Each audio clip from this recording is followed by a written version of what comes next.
Pues familia, buenos días. En esta mañana doy gracias a Dios por tu vida, doy gracias a Dios por que estamos nuevamente aquí, para leer un poco de la palabra de Dios.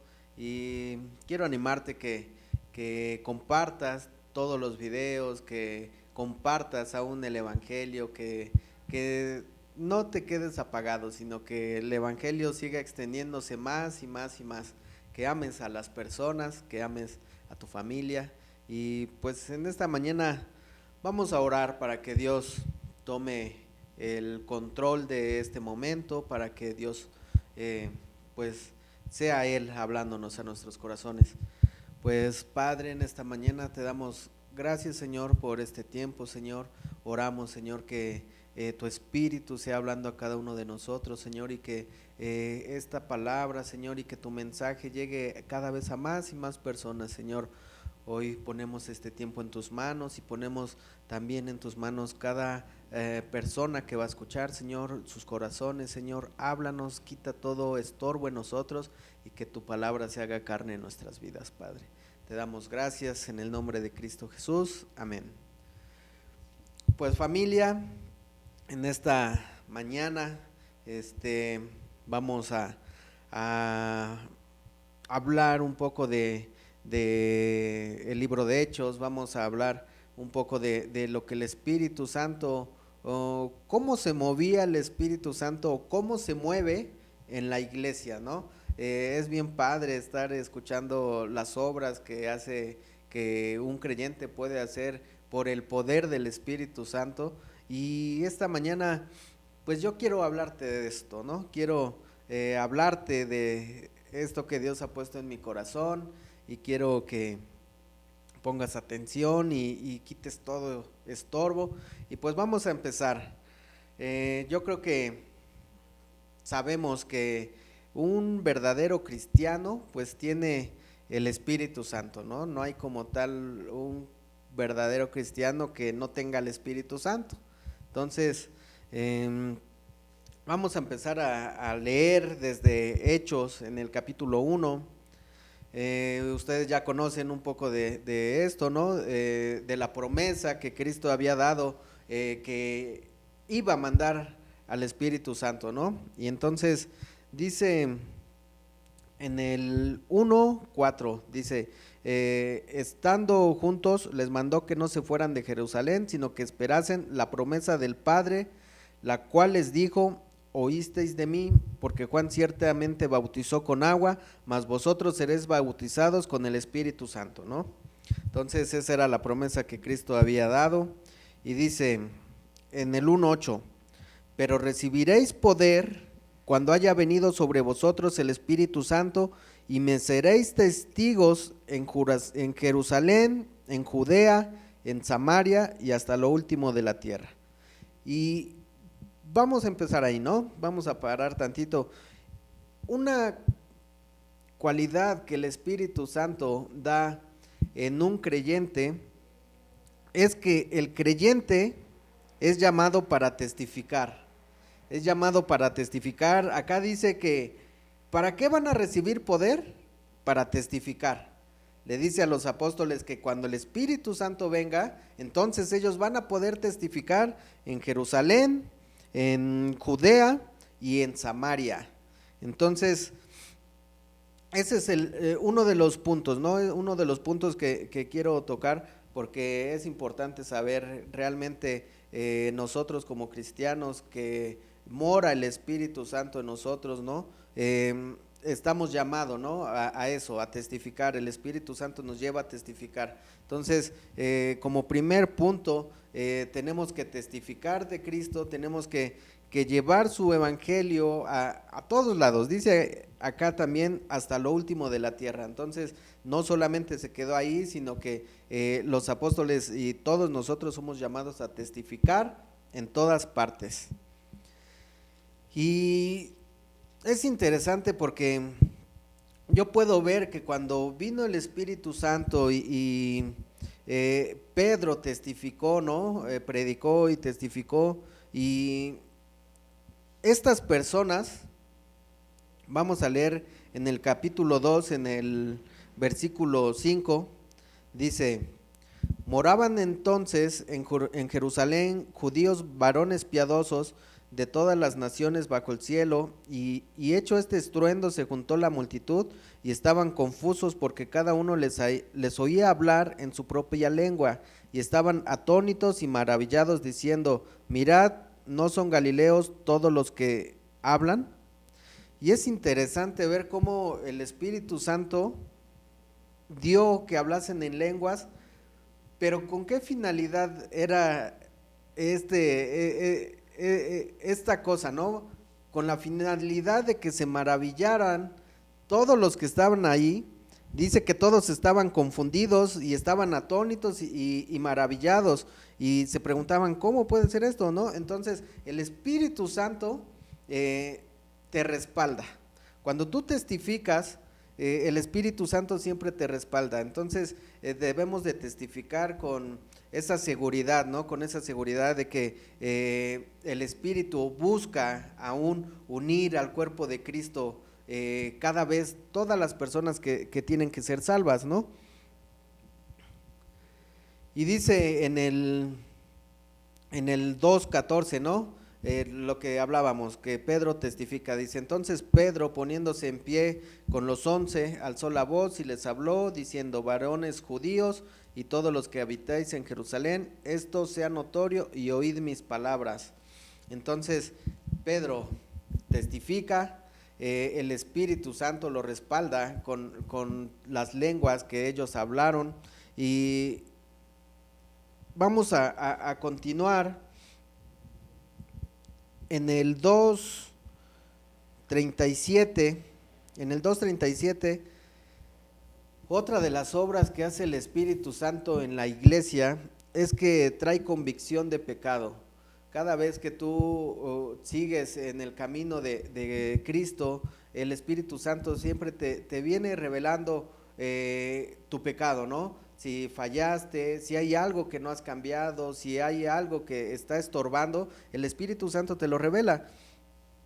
Cuando Pedro les testifica a los judíos y les dice que ellos fueron los que entregaron y ellos mataron y crucificaron a Cristo, dice en el 37: al oír esto, se compungieron de corazón y dijeron a Pedro y a los otros apóstoles: varones hermanos, ¿qué haremos? Y Pedro les dijo: arrepentíos y bautícese cada uno de vosotros en el nombre de Jesucristo para perdón de los pecados, y recibiréis el don del Espíritu Santo. Ahora, los apóstoles eran los que hacían los milagros y esto, pero los creyentes, cuando creían en Cristo, dice que recibían el Espíritu Santo, ¿no? Ahora, ¿qué causaba en los creyentes el Espíritu Santo? Una vez que ya lo obtuvieron, ¿qué es lo que causaba en los creyentes? ¿Qué es lo que causaba el Espíritu Santo en cada creyente conforme a la iglesia, ¿no? ¿Cómo se movía en la iglesia? Y dice en el 2:43: y sobrevino temor a toda persona, y muchas maravillas y señales eran hechas por los apóstoles.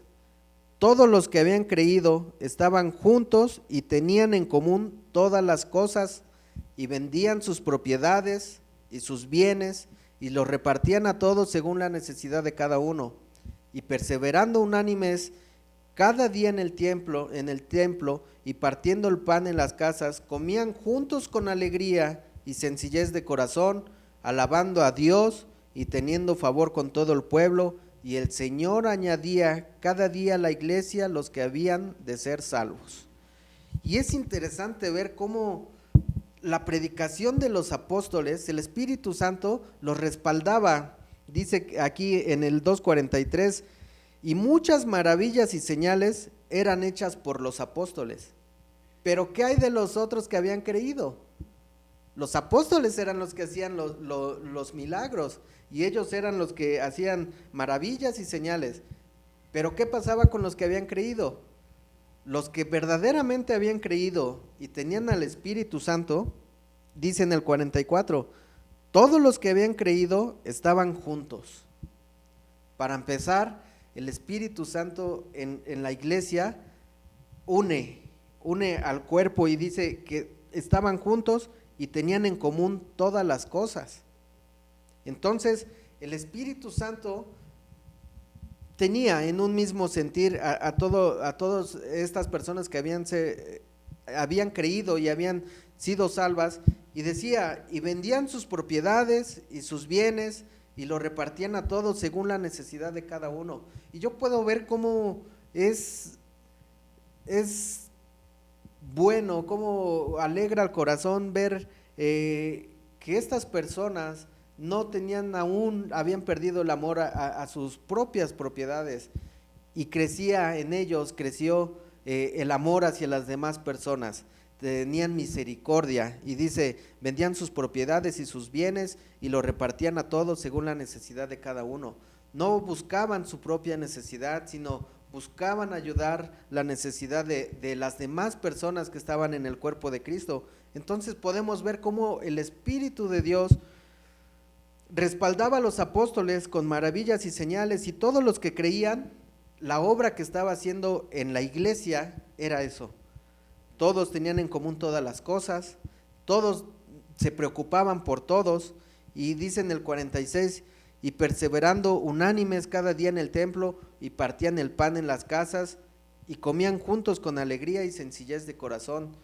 Y podemos ver cómo aun cuando ellos se juntaban, eran alegres, y eso me habla porque muchas veces puedo pensar cuando una persona no se siente alegre con el cuerpo de Cristo, ¿cómo puede amar a Cristo cuando no ama al cuerpo de Cristo? ¿Cómo puede amar a Cristo cuando no ama a la iglesia de Cristo, ¿no? Entonces dice que todos comían juntos con alegría y sencillez de corazón, y aunque estas personas quizás no estaban haciendo maravillas y señales como las hacían los apóstoles, pero lo que en ellos cambió el corazón, el Espíritu Santo vino y cambió todo dentro de ellos. Entonces ellos no se preocupaban por sus necesidades, mas se preocupaban por las necesidades de los demás. Ellos partían el pan en sus casas, comían juntos con alegría y alababan a Dios. Y yo puedo entender cuando en la iglesia no está siendo alabado a Dios como es acá, quizás en muchos de la iglesia quizás no mora el Espíritu de Dios, porque el Espíritu Santo dice que traía unión y traía que todos juntos con alegría alababan a Dios. Y yo puedo ver cómo cuando un corazón se arrepiente, cuando un corazón muere a sí mismo y solamente tiene en esperanza a Cristo, puedo ver cómo nace de ese corazón la alabanza, cómo aún cuando nosotros como cuerpo de Cristo, como iglesia, nos reunimos y alabamos a Dios, puedo ver cómo mucha gente con un mismo sentir alaba a Dios, pero quizás también hay algunas personas que pues no nace de su corazón la alabanza. Entonces tenemos que poner atención en todas esas cosas, ¿no? Si quizás a ti no te gusta mucho el tiempo de la alabanza, o no te gusta cómo se canta o cómo se toca, creo que hemos escuchado que la alabanza es responsabilidad de cada uno, ¿no? Entonces nosotros venimos amando a las personas, amando a Cristo y de un corazón arrepentido, y entonces vacío nuestro corazón, el Espíritu puede llenar nuestro corazón con todo esto, con gozo, con misericordia, con preocupación a los demás. Y vamos a continuar un poco más adelante, porque es muy recalcado todo esto que habla acá en el 4:32, dice: y la multitud de los que habían creído era de un corazón y un alma, y ninguno decía ser suyo propio nada de lo que poseía, sino que teniendo todas las cosas en común. y con gran poder los apóstoles daban testimonio de la resurrección del Señor Jesús, y abundante gracia era sobre todos ellos. Así que no había entre ellos ningún necesitado, porque todos los que poseían heredades o casas las vendían y traían el precio de lo vendido y lo ponían a los pies de los apóstoles, y se repartía a cada uno según su necesidad. Entonces es bien recalcado cómo nosotros aún en el diezmo, ¿no?, en las necesidades de la iglesia, ¿qué tanto te preocupan las necesidades de la iglesia? ¿Qué tanto te preocupa aún las personas de la iglesia, si están en necesidad? Necesidad de todo tipo, ¿no? Puede ser aún económicamente, necesidad de oración, necesidad de consuelo.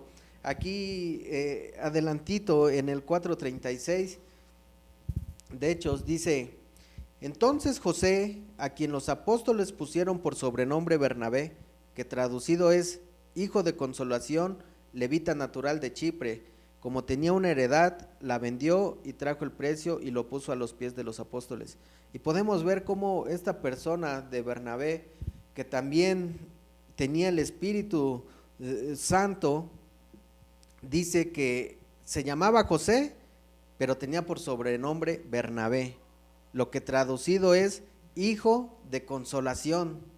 Y entonces nosotros podemos ver cómo esta iglesia se preocupaba por cada uno de los miembros, todos oraban por todos, todos veían las necesidades de todos, y aún dice que José, que ahora lleva por sobrenombre Bernabé, dicen que era hijo de consolación, y yo puedo ver cómo era su corazón, ¿no? Cómo buscaba aún consolar a las personas que quizás habían caído, cómo buscaba consolar a las personas. Y más adelantito vamos a estudiar un poquito de esta situación del hijo de consolación. Y dice en Hechos,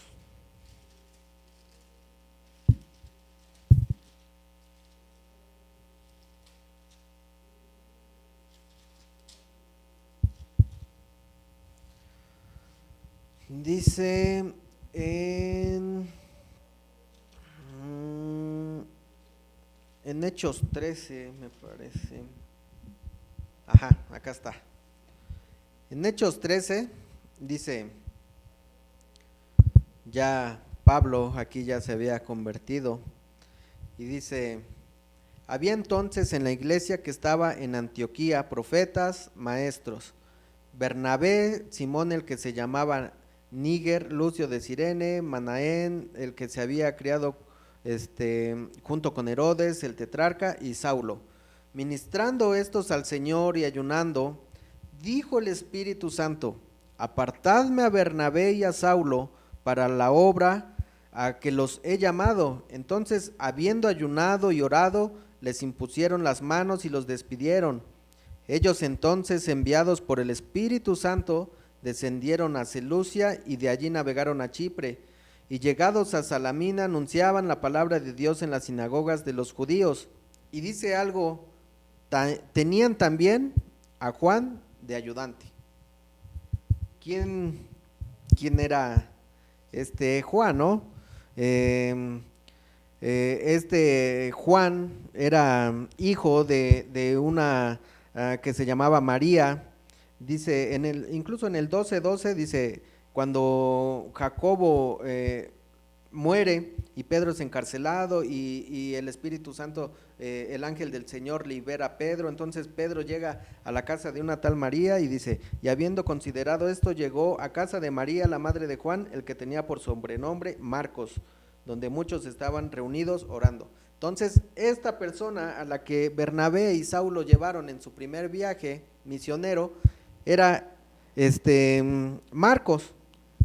Entonces podemos ver cómo, para empezar, a Pablo y a Bernabé los llevan por medio del Espíritu Santo. El Espíritu Santo habla y dice: ¿saben qué?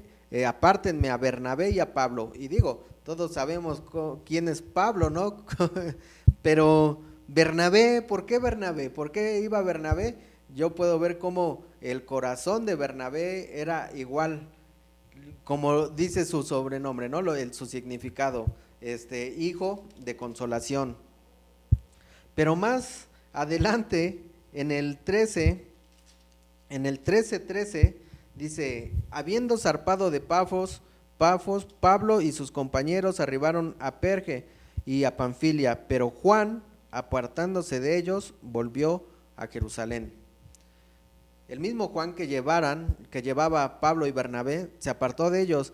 ¿Y por qué te comento esto? Porque más adelante, en el segundo viaje que hace Pablo y Bernabé, o iban a hacer, Pablo estaba enojado de que Juan Marcos se había apartado de ellos y los dejó solos. Y dice en Hechos 15:36, después de algunos días, Pablo dijo a Bernabé, volvamos a visitar a los hermanos en todas las ciudades en que hemos anunciado la palabra del Señor para ver cómo están. Y Bernabé quería llevar consigo a Juan, el que tenía por sobrenombre Marcos, pero a Pablo no le parecía bien llevar consigo al que se había apartado de ellos desde Panfilia y no había ido con ellos a la obra. Y hubo tal desacuerdo entre ellos que se separaron el uno del otro. Bernabé, tomando a Marcos, navegó a Chipre, y Pablo, escogiendo a Silas, salió encomendado por los hermanos a la gracia del Señor. Entonces podemos ver cómo hay situaciones en la iglesia, de repente, cosas que por una parte se ve como si fuera división, pero yo puedo ver cómo aún después de que Bernabé y Pablo tuvieron esta discusión, y cómo Pablo aún, digo, él amaba a la iglesia y no por eso dejó de querer a Juan Marcos. ¿Y por qué te digo esto? Porque Bernabé, aún después de que los abandonó, aún después de que abandonó Juan Marcos a Bernabé y a Pablo, él vuelve. Quizás antes lo consoló, quizás antes habló con él, quizás volvió a creer en Juan Marcos. Y déjame decirte que aunque Pablo se enojó, pero Pablo aún amaba a Juan Marcos.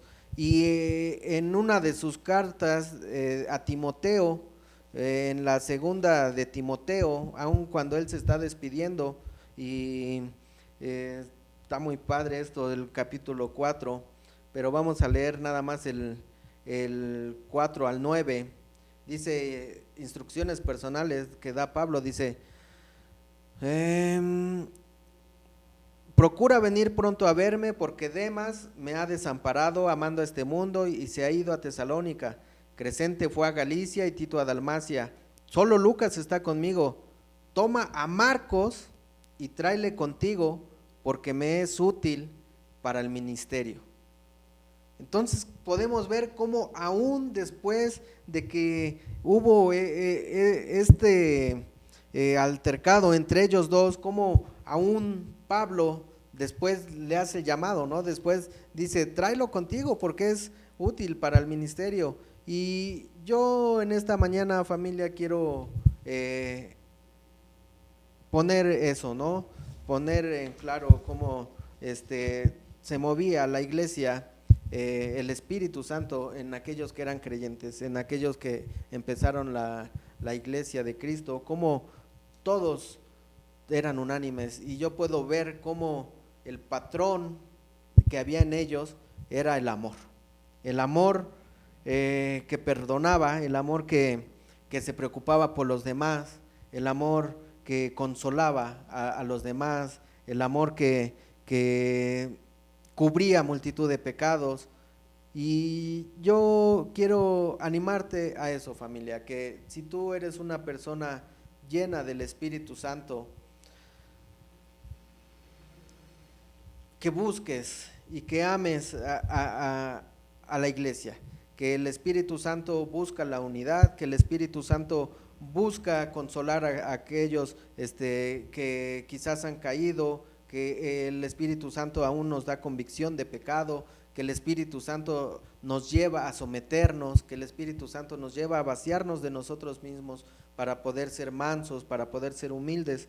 Y yo te animo, ¿no? que ese mismo amor que hubo en Pablo, aún con todas las iglesias, more también en nosotros. Que ores para que ese mismo amor sea esparcido a todos, que ese amor sea como el de Pedro, que fue y testificó, que ese amor sea como el de Bernabé y Pablo, que eran los dos uno, iban y predicaban y oraban y daban, igual testificaron a mucha gente, que incluso aquí en Hechos, ¿no? Que ese amor sea como el de Ananías, que aún después de lo que habían dicho todo de Pablo, él creyó en Pablo, él fue y lo presentó y dijo, señores, acá está Pablo, ¿no? Ha recibido a Cristo, que tengas ese amor igual leía yo, estudiaba para esto y veía el amor de Esteban aún testificando, dando su propia vida, aún cuando ya estaba a punto de morir, pide al Señor, no le tengas este pecado en cuenta. Ese mismo amor es el que buscamos, ese mismo amor es el que el Espíritu hace que more en nosotros. Y si tú tienes el Espíritu, tienes que buscar ese amor, tienes que amar como estas personas amaron. Veía también a Felipe, ¿no? Cuando le comparte al etíope, cómo no había diferencia de una persona a otro, ellos testificaban a todas las personas, amaban a las personas buscando que las personas se arrepintieran y fueran salvas. Y qué decir digo, del amor de Cristo, ¿no? Que no hubo amor más grande que el de él. Y ahora que estudiaba para esto y buscaba y oraba que Dios me hablase, quiero terminar con esto, ¿no? Quiero el mismo amor que Cristo tenía, es el mismo amor que el Espíritu da a los creyentes. Dice en Hechos 8:32, era el pasaje que venía leyendo el etíope cuando Felipe le compartió, ¿no? Dice, el pasaje de la escritura que leía era como oveja a la muerte fue llevado, y como cordero mudo delante de los que lo trasquilan, así no abrió su boca. En su humillación no se le hizo justicia, mas su generación, ¿quién la contará? Porque fue quitada de la tierra su vida. Entonces, ese mismo amor que Cristo tuvo por nosotros, que aún en la humillación no hubo alguien que le hiciera justicia. ¿Era justo? No era justo, pero por amor a ti y por nosotros entregó su vida. Y dice que como cordero mudo delante de los que lo trasquilan, así no abrió su boca. Entonces yo te animo, familia, para que ese mismo amor que Cristo dio por nosotros es el mismo amor que more en cada uno de nosotros. El Espíritu Santo realmente, todos anhelamos hacer sanidades y eso, pero empezar por amar, empezar por tener un corazón de misericordia, por un corazón que se preocupa por los demás, por un corazón que perdona, por un corazón que ama como Cristo nos ha amado. Y pues para terminar yo quiero orar y quiero orar a Dios. Pues Padre, en esta mañana, Señor, ponemos todos nuestros corazones en tus manos, Señor. Quita, así como tu palabra dice que tú no abriste tu boca, así pone en nosotros, Señor, aunque vacíanos de todo lo que hay en nosotros, de toda vanidad, de todo orgullo, Señor, y que solamente haya vaciedad en nuestro corazón para que tú seas nuestra única esperanza, para que tu Espíritu sea llenándonos a nosotros. Vacíanos de nosotros mismos para que tu amor y tu gracia y tu misericordia crezca como tú nos tuviste ese amor, Señor. Te alabamos y te bendecimos porque nos amaste hasta lo sumo y no te importó dar tu vida por nosotros. Gracias, Señor Jesús, gracias, Padre, por el amor que nos has dado. Te alabamos y te bendecimos en el nombre de Cristo Jesús. Amén. Pues familia, bendiciones y Dios te bendiga.